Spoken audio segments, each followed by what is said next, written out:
Assalamualaikum students, I hope you all are doing well in your homes. Today we are going to start our next topic, that is excretion in representative animals. पिछले हमने topics में पढ़ा था कि excretion क्या होती है. Basically it is the removal of metabolic waste और mainly nitrogenous waste from the bodies of living organisms.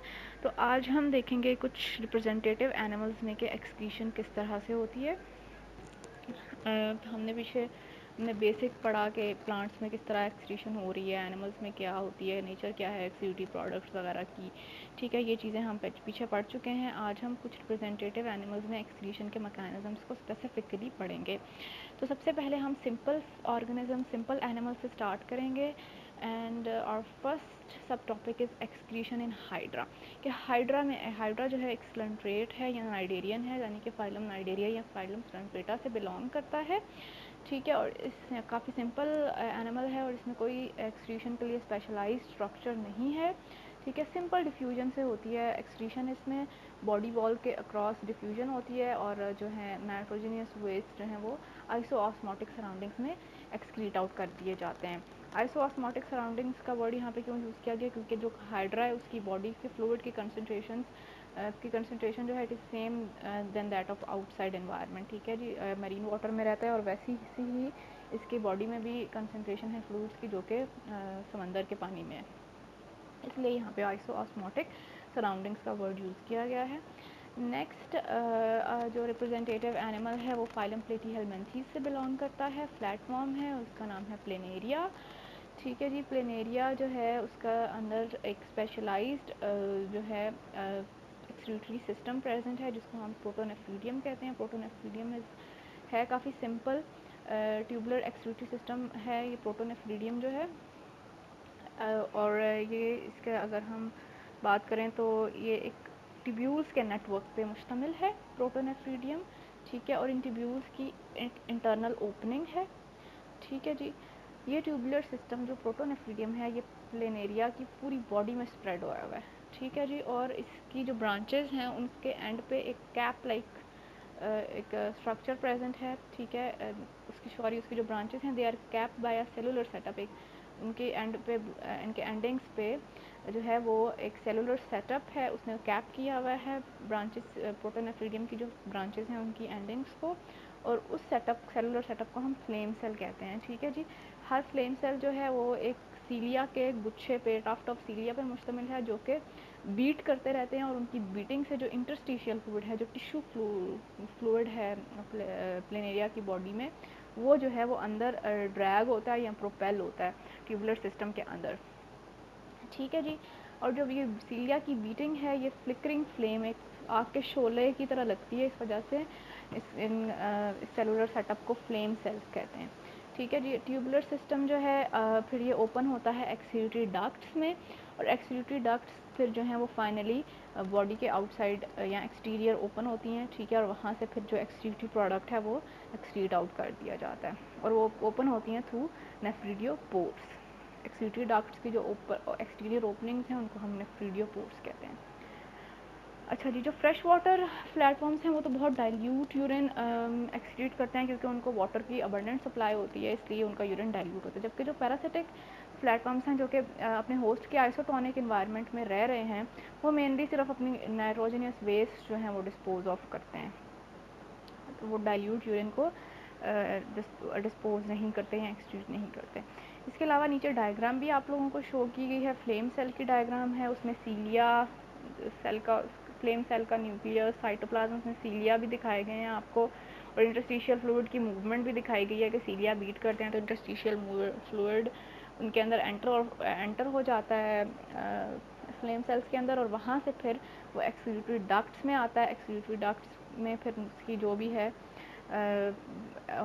Further process होता है, जो यूज़फुल कंपाउंड्स हैं उसमें से इंटरस्टिशियल फ्लूइड रीअब्सॉर्ब हो जाते हैं, बाकी जो यूरिन है वो एक्सक्रीट आउट हो जाता है थ्रू नेफ्रिडियोपोर. और आपको प्रोटोनेफ्रीडियल नेटवर्क भी दिखाया गया है. ठीक है, नेक्स्ट आपका जो रिप्रेजेंटेटिव एनिमल है वो फाइलम एनलाडा से बिलोंग करता है, उसका नाम है अर्थ वॉर्म. हम देखेंगे कि अर्थ वॉर्म में एक्सक्रीशन किस तरह से होती है. अर्थ वॉर्म थोड़ा सा ज़रा कॉम्प्लेक्स एनिमल है as compare to planaria and cnidaria. ठीक है, इसमें जो है वो एक और किस्म का ट्यूबुलर एक्सक्रीटरी सिस्टम प्रेजेंट है जिसको हम मेटानेफ्रीडियम कहते हैं। प्रोटोनेफ्रीडियम से थोड़ा बहुत मिलता जुलता है लेकिन उससे ज़रा सा स्पेशलाइज्ड है या कॉम्प्लेक्स है। अर्थवॉर्म क्योंकि फाइलम एनालिडा से बिलोंग करता है और आप लोगों को पता है कि फाइलम एनालिडा के मेंबर्स में सेगमेंटेशन होती है, body metameric segmentation metamerically segmented होती है, इंटरनल सेगमेंट्स भी होते हैं और एक्सटर्नल सेगमेंट्स भी। ठीक है जी।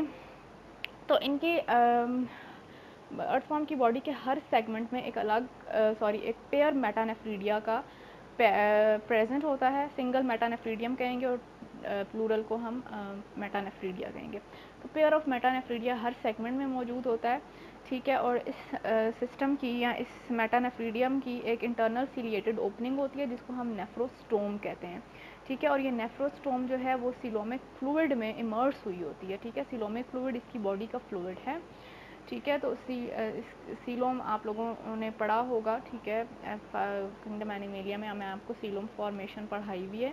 तो सीलोम जो होती है उसके अंदर जो फ्लूइड होता है उसको हम सीलोमिक फ्लूइड कहते हैं। ठीक है, तो सीलोमिक फ्लूइड के अंदर ये नेफ्रोस्टोम जो ओपनिंग है ये इमर्स हुई होती है।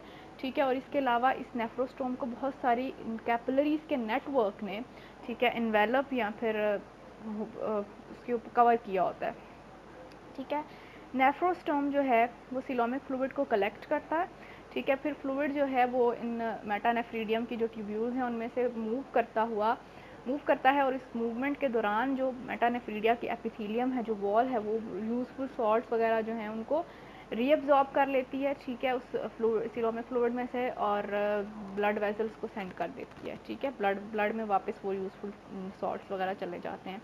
ठीक है जी, और ब्लड वेसल्स ने बेसिकली इस नेफ्रीडियम को मेटानेफ्रीडियम को सराउंड किया होता है जिसकी मदद से जब एपिथेलियम सॉल्ट्स को रीअब्जॉर्ब करती है तो वो फिर डायरेक्टली ब्लड में सेंड कर देती है। और उसके अब जो यूजफुल चीज़ें हैं वो उसमें से रीअब्जॉर्ब हो गई हैं। अब जो लेफ्ट ओवर सीलोमिक फ्लूइड रह गया है मेटानेफ्रीडियम के अंदर, उसके अंदर सिर्फ नाइट्रोजनियस वेस्ट वगैरह हैं।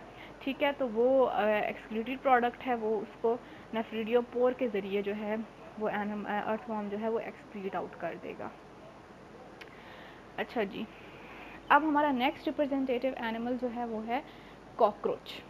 कॉकरोच जो है वो ज़रा सा एडवांस्ड है, फाइलम आर्थ्रोपोडा से बिलोंग करता है। ठीक है, और इसमें और इम्पॉर्टेंट भी है ये एक्सटिंक्शन इन कॉकरोच है, छोटा सा लेकिन इम्पॉर्टेंट है। यहाँ पे टेरेस्ट्रियल कॉकरोच जो है फाइलम आर्थ्रोपोडा से बिलोंग करता है और फाइलम आर्थ्रोपोडा की फिर क्लास इंसेक्टा से बिलोंग करता है। इंसेक्ट है बेसिकली। तो इनमें एक्सक्रीटरी स्ट्रक्चर्स जो हैं they are adapted to collect excretive product from haemolymph. ठीक है, अब जो इंसेक्ट्स हैं इनकी बॉडी का जो जैसे हमारी बॉडी के में ब्लड है वैसे इनकी बॉडी में हीमोलिम्फ है और इनमें सर्कुलेटरी सिस्टम ओपन होता है। ठीक है, इनका ब्लड जो है वो ब्लड वेजल्स में नहीं होता, कैविटीज़ में होता है। उन कैविटीज़ को हम साइन्यूसिस कहते हैं। तो इनके ब्लड को हम हीमोलिम्फ कहते हैं और इनकी ब्लड वेजल्स को हम साइन्यूसिस कहते हैं, समझ लें आप इस तरह से। तो इनमें जो एक्सक्रीटरी स्ट्रक्चर्स हैं उन्होंने जो नाइट्रोजनियस वेस्ट हैं या एक्सक्रीटरी वेस्ट हैं वो इस हीमोलिम्फ में से एक्सट्रैक्ट आउट करनी है। ठीक है, तो ये हीमोलिम्फ साइन्यूसिस में पड़ा होता है, तो इस वजह से जो इनके एक्सक्रीटरी स्ट्रक्चर्स हैं उन्होंने वहाँ से बेसिकली नाइट्रोजनियस वेस्ट को कलेक्ट करना है। इन कॉकरोच के अंदर जो स्पेशलाइज्ड स्ट्रक्चर है फॉर एक्सक्रीशन उसको हम माल्पीजियन ट्यूब्यूल्स कहते हैं। ठीक है, ये माल्पीजियन ट्यूब्यूल्स जो हैं ये नाइट्रोजनियस वेस्ट को रिमूव करती हैं फ्रॉम हीमोलिम्फ।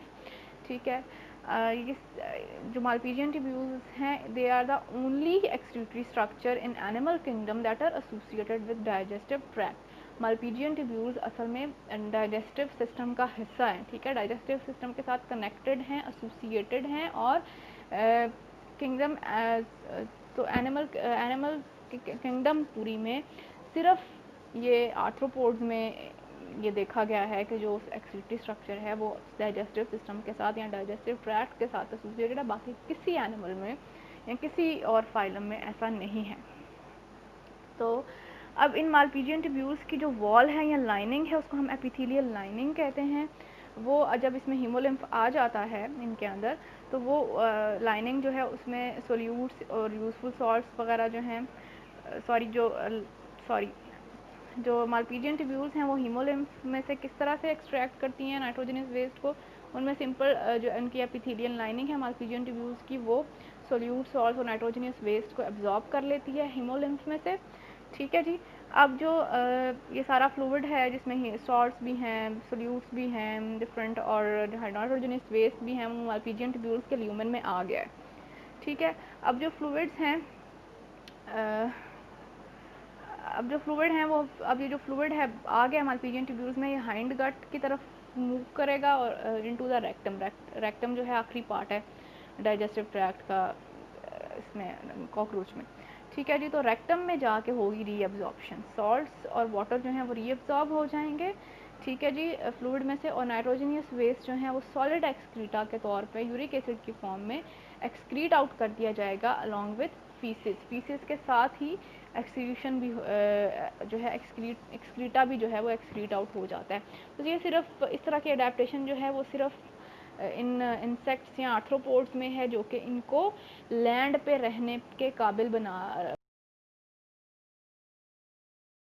जी स्टूडेंट्स, हमने देखा कि कॉकरोच में किस तरह से एक्सक्रीशन हो रही है, किस तरह से जो है वो उनमें एक स्पेशल किस्म की एडेप्टेशन है कि ये मिनिमम वाटर लॉस के साथ अपना जो एक्सक्रीटा है वो एक्सक्रीट करते हैं in the form of uric acid, ठीक है। और ये एडेप्टेशन इनकी लैंड पे सक्सेस का बायस है, ठीक है। लैंड पे वाटर का शॉर्टेज होता है, वहाँ पे अपने एक्सक्रीटा को एक्सक्रीट करने के लिए इतना ज़्यादा वाटर अवेलेबल नहीं होता, इसलिए इनके अंदर ये एडेप्टेशन मौजूद है कि ये अपने एक्सक्रीटा को with minimum water loss excrete करते हैं in the form of uric acid. इसके अलावा इनके अंदर एक और स्पेशल एडेप्टेशन ये है इंसेक्ट्स के अंदर कि वो अपना एक्सक्रीटरी वेस्ट फीसेस के साथ ही एक्सक्रीट आउट करते हैं। ये एडेप्टेशन सिर्फ इंसेक्ट्स के अंदर मौजूद है और पूरे एनिमल किंगडम में कहीं भी ये एडेप्टेशन मौजूद नहीं है, ठीक है जी। और पूरे एनिमल किंगडम में कहीं भी स्ट्रक्चर और फंक्शनल रिलेशनशिप नहीं है डाइजेस्टिव और एक्सक्रीटरी सिस्टम का, जैसा कि कॉकरोच में हमने